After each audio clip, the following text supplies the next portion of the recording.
त्याचवेळी रिसेप्शनिस्ट गतीनं इंटरकॉमवरून इन्स्पेक्टर तारकर आत येत असल्याची बातमी दिली. मला वाटतं तुम्ही मिसेस रायबागी आहे. आत घुसल्या घुसल्या रतीकडे बघत तारकर म्हणाला, ओह तारकर, ये ये ये. तिच्यावर दबाव टाकून तुझी माहिती काढू घेऊ इच्छितोयस ना, ती मी तुला देतो ना. पाणीनी थेट विषयाला हात घालत म्हणाला.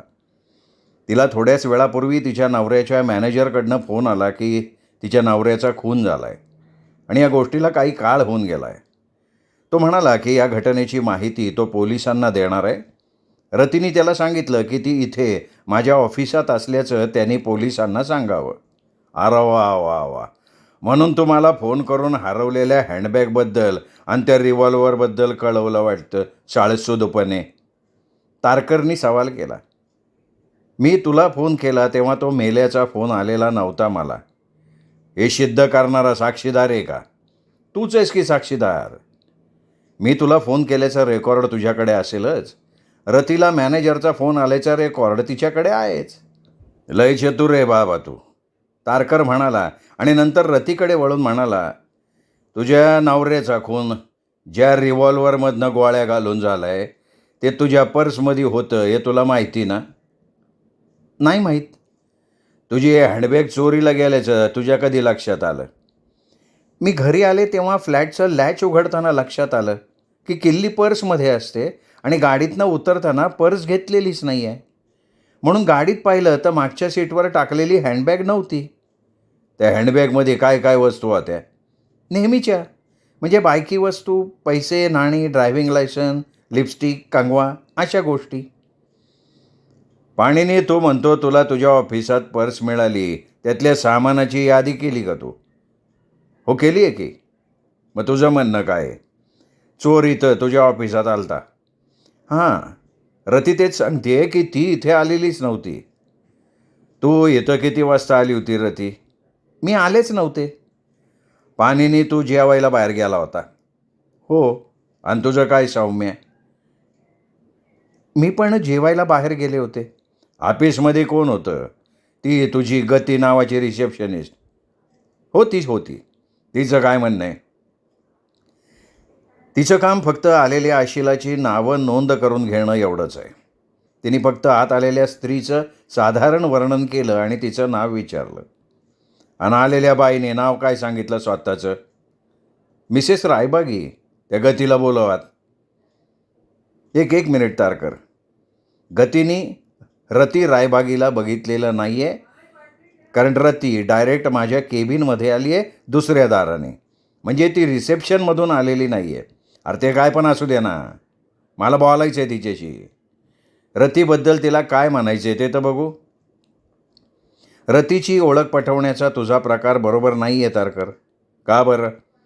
कारण गती म्हणते की ती बाई आत आली तेव्हा तिने तिच्या डोळ्यांवर मोठा गॉगल लावलेला होता. अचानक तारकरच्या डोक्यात कल्पना आली. रती तुझ्याकडं आता गॉगल आहे का? आहे. तो तुझ्या डोळ्यावर चढव. उठून उभी राहा.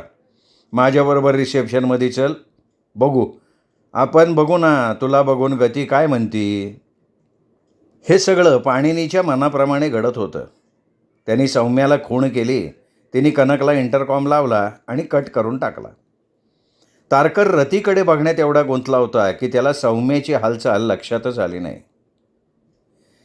हिला बघितल्यावर गतीचं म्हणली का रती तू तुझी पर्स इथं विसरून गेली रती, नाहीतर अशाच आशयाचं काहीतरी वाक्य, तर आपण समजू शकतो की गतीने रतीची ओळख पटवली. पण ओळख पटवण्याची ही अत्यंत चुकीची पद्धत आहे तारकर. कारण आपल्याला कोणाला ओळखायचं आहे याची गतीला बिलकुल कल्पना नाही आहे. मोठा गॉगल घालून कोणीही बाई आत आली तर ती उठून उभी राहील आणि एकदम निर्णयाप्रत येईल की थोडक्यात तू तुझ्या आशिलाला अशा प्रकारे ओळख पटवण्याच्या क्रियेला विरोध करतोय. तू काय करतो याला मी महत्त्व देत नाही. रती, माझ्याबरोबर बाहेर पड. पाणीनी तू सुद्धा आमच्याबरोबर ये बाहेर. सौम्या तू पण मागं राहायचं नाही, बाहेरच ये. कारण तुम्ही एकमेकाला खानाखोना करून काही संदेश द्यायचा प्रयत्न करत नाही ना, याची मला खात्री करून घ्यायची. चला, इथं थांबू नका, चला बाहेर चला. ते सगळे बाहेर रिसेप्शनकडे जायला निघाले. तेवढ्यात 6-7 मुलींचा घोळका त्यांना रिसेप्शनमधून आत जायचा प्रयत्न करत असताना दिसला. त्या सगळ्या मुलींनी आपल्या डोळ्यांवर गॉगल घातलेले होते. पाणिनीने हलक्या आवाजात रतीच्या कानात सांगितलं, त्या मुलींच्या घोळक्याबरोबर घुस आत. तारकर वैतागला. ए यार, काय हे सगळं? आधी रतीला आत जाऊन दे. तो हे वाक्य बोलेपर्यंत गॉगलवाली दुसरी मुलगी आधी आत घुसली. तिला बघताच गती उठून उभी राहिली आणि त्या मुलीला बघून उद्गारली, अगं तू तुझी पर्स. तारकरनी हे वाक्य आत शिरतानाच ऐकलं. तेवढ्यात इतरही मुली आत शिरल्या. त्यांची आता रतीही होती. गती पुन्हा काहीतरी बोलायला गेली, पण तारकरनी तिला थांबवलं. एक मिनिट गती, या मुलींपैकी तू कोणाला यापूर्वी पाहिलंय का?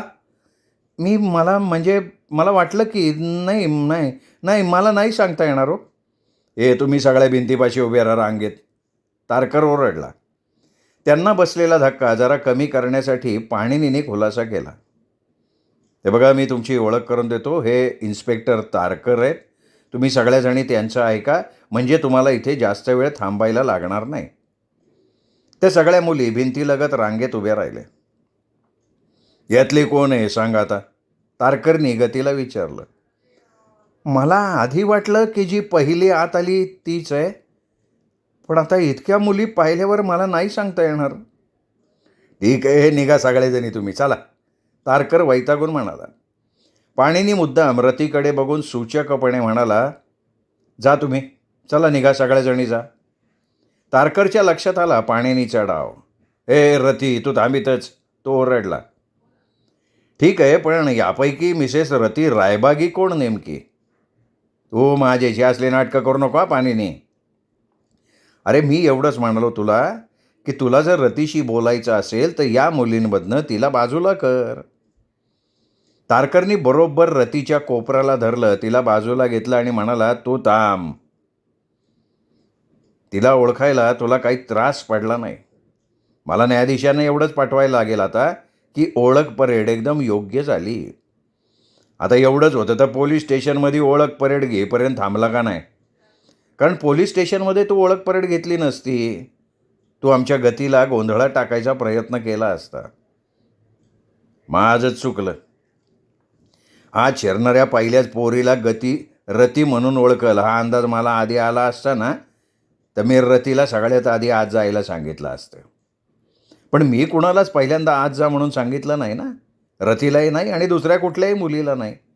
त्यामुळे गतीची खऱ्या अर्थानं प्रामाणिक ओळख परेड झाली. तारकर या सगळ्या प्रकाराने थकल्यासारखा झाला. बरं ते असू दे, तर म्हणजे त्या पर्समध्ये रिव्हॉल्वर होतं, तर हँडबॅगमध्ये रिव्हॉल्वर होतं. पाणिनीने सुधारणा केली. आत्ता कुठे आहे रिव्हॉल्वर? तारकरने विचारलं. रिव्हॉल्वर माझ्या टेबलाच्या वरच्या ड्रॉवरमध्ये. आण ते इकडं. थांब पाणिनी, मला दाखव फक्त तू, मी स्वतः ताब्यात घेणार आहे ते. पाणिनी पटवर्धनने ड्रॉवर उघडला. आता आश्चर्य करायची पाळी त्याची होती. ड्रॉवरमध्ये रिव्हॉल्वर नव्हतं. त्याने ड्रॉवर जोरात बाहेर ओढला. पूर्ण रिकामा ड्रॉवर बघून त्याचे डोळे विस्फारले. आता पुन्हा माझ्याशी खेळी करायचा प्रयत्न करू नको पाणिनी. मी अधिकृतपणे सांगतोय, मला रिव्हॉल्वर हवी ती. पाणिनीनी सौम्याकडे पाहिलं. तिने नकारार्थी मान हलवली. पाणिनीनी बाहेर गतीला फोन लावला. तू माझ्या ड्रॉवरमध्ये ठेवलेली रिव्हॉल्वर घेतलीस? नाही हो सर, मी कशाला घेऊ? मी तर तुमच्या केबिनमध्ये आले पण नाही. ठीक आहे. तारकर, कोणीतरी माझ्या ड्रॉवरमधनं रिव्हॉल्वर घेतलंय आणि त्यात रती रायबागीला अडकवण्याचा प्रयत्न तू व्यक्ती करते. हरवलेली ही रिव्हॉल्वर म्हणजे खुनात वापरलेली आहे का? मला नाही माहिती. जर ते खुनात वापरलेली नसन तर ती गायब करायचं कारणच नाही ना. नाही कसं? उलट त्यामुळे रती आणखीन अडचणीत आली आहे. कारण ते रिव्हॉल्वर मिळत नाही तोपर्यंत रती निर्दोष आहे हे आपल्याला सिद्ध नाही करता येणार. म्हणजे तुला याची खात्री आहे का रिव्हॉल्वर मिळेपर्यंत आपण तिला दोषी आहे असं पण सिद्ध करू शकणार नाही?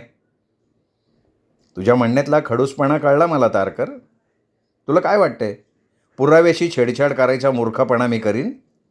आपल्या आशिलासाठी तू कोणत्याही थराला जाऊ शकतो रे पाणिनी. त्या रिव्हॉल्वरचा नंबर नोंदवून ठेवला असेल ना तू? तारकरने विचारलं. पाणिनीने मान हलवली. मला जेव्हा लक्षात आलं की त्यातून 2 गोळ्या झाडल्या गेल्या आहेत, तेव्हा तातडीने मी ते माझ्या ड्रॉवरमध्ये ठेवून दिलं. मी हाताला रुमाल गुंडाळून ते हाताळलं आहे. अर्थात स्मिथ कंपनीचं होतं ते. आपण आता तुझं कथाकथन ऐकू. बरं कर रती, तुला म्हणतोय मी. आता पहिल्यापासून सगळं सांग. तुझ्या नवऱ्याला तू शेवटचं कधी पाहिलं? मी त्याच्याबरोबर राहिले परवा रात्री. तुझं त्याच्याशी घटस्फोट घेणार होती आणि केरशीमध्ये दुसरं घर घेतलं होतं, तर त्याच्याबरोबर काय करत होती? आम्ही परस्पर संमतीने आणि आनंदाने घटस्फोटाच्या निर्णयापर्यंत आलो होतो. म्हणजे यावं लागलं होतं आम्हाला. माझा नवरा खूप प्रेमळ होता. मला त्यानेच घर मिळवून दिलं होतं. म्हणजे त्याच्यासाठी आर्थिक मदत केली होती. काही लोकांनी आमच्या आयुष्यात ढवळाढवळ केली नसती तर आम्ही सुखी आणि यशस्वी संसार केला असता. घटस्फोटाची वेळ आली नसती. काही लोक म्हणजे उदाहरणार्थ भोपटकर, नवऱ्याचा वकील. माझ्या घटस्फोटात आणि नवऱ्याच्या सगळ्याच प्रकरणातला तो वकील. तू अजून घटस्फोटाची कागदपत्र दाखल नाही केली का? नाही केली. तू नवऱ्याबरोबर कशी काय राहिली पुन्हा? त्याला आमच्यात होणाऱ्या तडजोडीबाबत बोलायचं होतं. तो म्हणाला की भोपटकरच्या मनात तडजोडीबाबत वेगळ्याच कल्पना होत्या, पण त्याला स्वतःला त्या जाचक वाटत होत्या आणि त्याला माझ्यावर अन्याय करायचा नव्हता. हे सगळं बोलायला तुम्ही एकत्र राहिला? हो. एकाच खोलीत झोपला का? नाही, वेगवेगळ्या खोल्यात. 4 बेडरूम आहेत घरात. सकाळी उठले तो भेटला का तुम्हाला? नाही. याचा अर्थ तुम्ही तुमच्या खोलीत झोपायला गेला तेव्हा तुम्ही त्याला पाहिलं ते शेवटचं. बरोबर. सकाळी मी उठले तेव्हा तो मला भेटला नाही. मी पटकन बाहेर पडले आणि गाडीत बसून निघून गेले. विलासपूरला का? नाही. मग कुठं? ते नाही सांगणार मी. मला ते समजलं पाहिजे. मी पटवर्धन वकिलांशी बोलल्याशिवाय याबाबत काही सांगणार नाही. हे बघ रती, मी काय तुझ्यावर आत्ता कुठला आरोप ठेवलेला नाही, पण तुला माझ्या परवानगीशिवाय हे शहर सोडता येणार नाही. पाणीने आपण एक करार करू. हिला पोलीस स्टेशनमध्ये सुद्धा मी नेणार नाही, पण तू मला हमी दे की मी सांगेन तेव्हा तू हिला उपलब्ध करून देशील.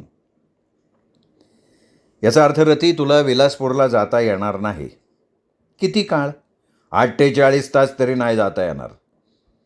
ठीक आहे, चालेल. मी राहीन इथे एखाद्या हॉटेलमध्ये. आणि पाणीनी पटवर्धनच्या संपर्कात राहशील? हो. पाणीनी तू सांगतो त्याच्यावर मी एक वेळ विश्वास ठेवीन का खरंच तुझ्या ड्रॉवरमध्ये रिव्हॉल्वर ठेवलेलं होतं आणि आता तिथून ते गायब झाले? ते गायब झालं याची तुलाही कल्पना नव्हती. मला तू ते दाखवायला गेला आणि तुलाच तो धक्का होता. पण मला सांग, ॲडव्होकेट खांडेकर म्हणजे सरकारी वकील याच्यावर कसं काय विश्वास ठेवतील?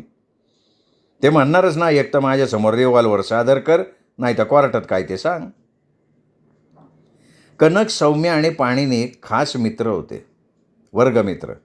एकमेकांना काहीही बोलू शकत होते, एकमेकांसाठी कधीही काहीही करू शकत होते.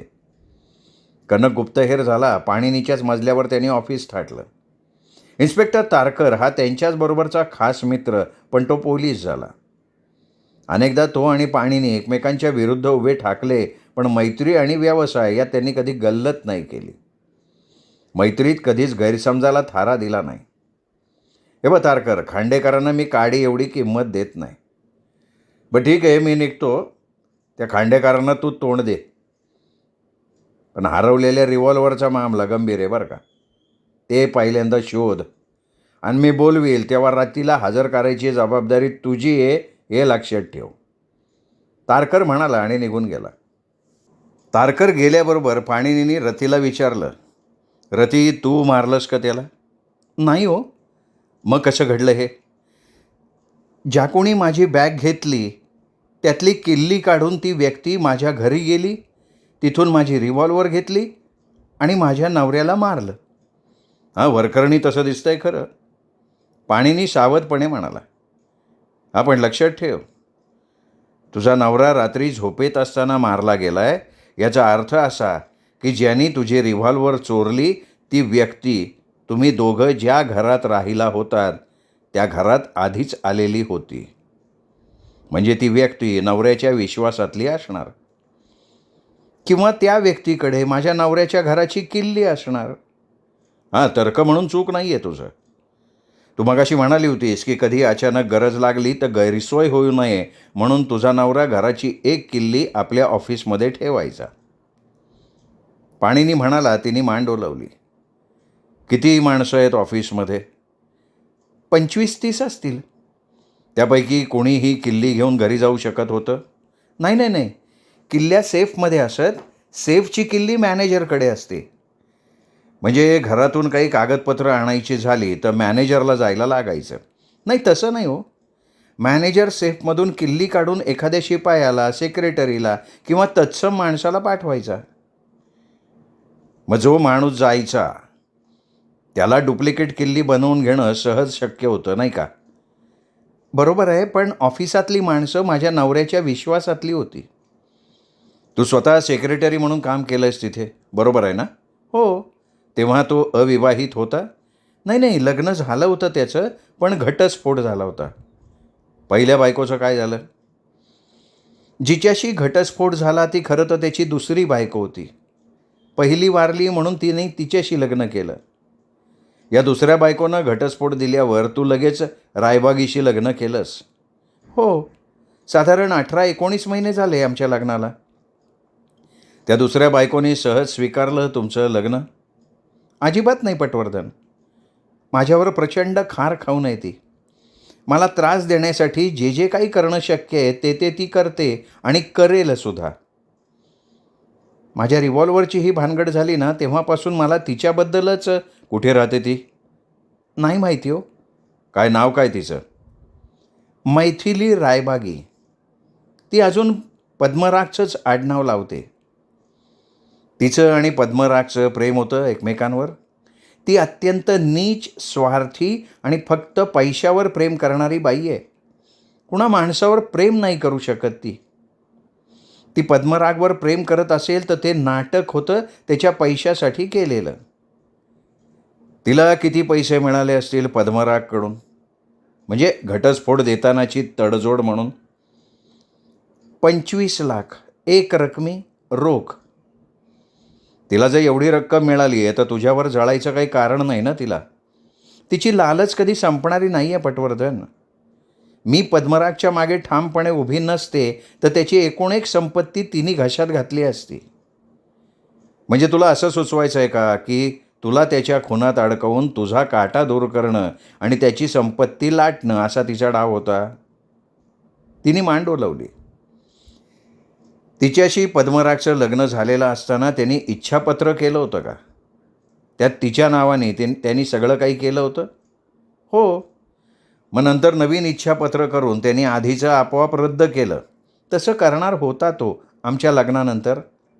ॲडव्होकेट भोपटकरनी मला दिलेल्या प्रस्तावानुसार त्या इच्छापत्रात तुला 5 लाख रुपये मिळावेत अशी तरतूद करण्यात येणार होती. तिने मान डोलवली. पण पटवर्धन साहेब, मी त्याला घटस्फोट दिल्यावर मी काही त्यात एकमेव लाभार्थी राहणार नव्हते. ते काही असलं तरी तुमचं लग्न होणं म्हणजे हे दुसरं इच्छापत्र रद्द झाल्यासारखं आहे. पण रती, तुमचं हे लग्न घटस्फोटाच्या वाटेवर का गेलं? तो माझ्यापेक्षा बराच म्हणजे 15 वर्षांनी मोठा होता. हां, पण लग्न करताना याचा विचार नाही केला का? कसं झालं पटवर्धन की मी पद्मरागची खाजगी सेक्रेटरी होते. सतत त्याच्याबरोबर असायची. त्याचं लग्न मैथिलीशी झालं. तिने त्याला ओरबडायला सुरुवात केली. ऑफिसात तो सतत निराश दिसायचा. मला सहानुभूती वाटायची. मी त्याला ऑफिसच्या कामाव्यतिरिक्त वैयक्तिक मदत करायला लागले आणि त्यातून आमच्यात जवळीक निर्माण झाली. प्रेम बसलं एकमेकांवर. पण आता ते प्रकरण माझ्या आयुष्यातून संपलं आहे. पण या खुनामुळे ते पुन्हा उघडलं जाऊ शकतं. हो ना. ठीक आहे, मी आता माझ्या हॉटेलमध्ये जाऊन आराम करते. मी कळवीन तुम्हाला मी कुठे आहे ते. पण टारकर काय म्हणाला ते लक्षात ठेवा. हे शहर सोडून बाहेर जाऊ नकोस. पळून जाण्याचा प्रयत्न करणं म्हणजे गुन्हा केल्याचा पुरावा असतो. मी हमी देते पटवर्धन तुम्हाला. मी नाही जाणार, रती म्हणाली आणि बाहेर निघाली. रती जाताच पाणिनीने कनक ओजसला बोलवून घेतलं. कनक, तुला एक तातडीने काम करायचं आहे. माझ्या ड्रॉवरमध्ये मी एक रिव्हॉल्वर ठेवलं होतं, ते चोरीला गेलं आहे. काल रात्री किंवा आज पहाटे किंवा आज सकाळी. किती घाई आहे? कनक, माझ्या आशिलाच्या ड्रॉवरमधून पळवलं गेलेलं रिव्हॉल्वर मला भलत्याच बाईने, कदाचित चोरांनी, इथे माझ्या ऑफिसात आणून दिलं आणि सगळ्यांच्या नकळत तेच माझ्या ताब्यातून चोरीला गेलं आहे. आता हे ऐकल्यावर सरकारी वकील खांडेकर तुझ्यावर खूप भांडच रचतील. बरोबर आहे. कोणी चोरलं असेल, काही अंदाज? मला संशय तर माझ्याच आशिलावर आहे, रती रायबागीवर, कारण तिलाच त्या रिव्हॉल्वरचं महत्त्व माहिती होतं. पण कनक, सकृतदर्शनी ते शोधाशोध केल्याचं काही आढळत नाही आहे. या आपल्या इमारतीत येताना खालच्या सिक्युरिटीकडे रजिस्टरमध्ये नोंद केल्याशिवाय कोणी वर येऊ शकत नाही. पाणीनी, तेच म्हणायचं आहे मला. तू आज पहाटे 2 वाजल्यापासूनच्या रजिस्टरमधल्या नावांचा तपास कर. अरे ते रजिस्टरच इथे घेऊन येतो की. आणखीन एक काम आहे. माझी अशील रती रायबागीचा पती पद्मरागचा खून झाला आहे. त्याची प्रथम पत्नी आधीच मेली आहे. दुसरी बायको मैथिली रायबागी हिने त्याला घटस्फोट दिला आहे. या मैथिलीची संपूर्ण माहिती हवी आहे मला. ठीक आहे, म्हणून कनक बाहेर पडला आणि पाणिनीने अस्वस्थपणे येरझाऱ्या घालायला सुरुवात केली. सौम्या, आपल्या मजल्यावर सफाईच्या कामाला माणसं केव्हा येतात? सकाळी येते बाई.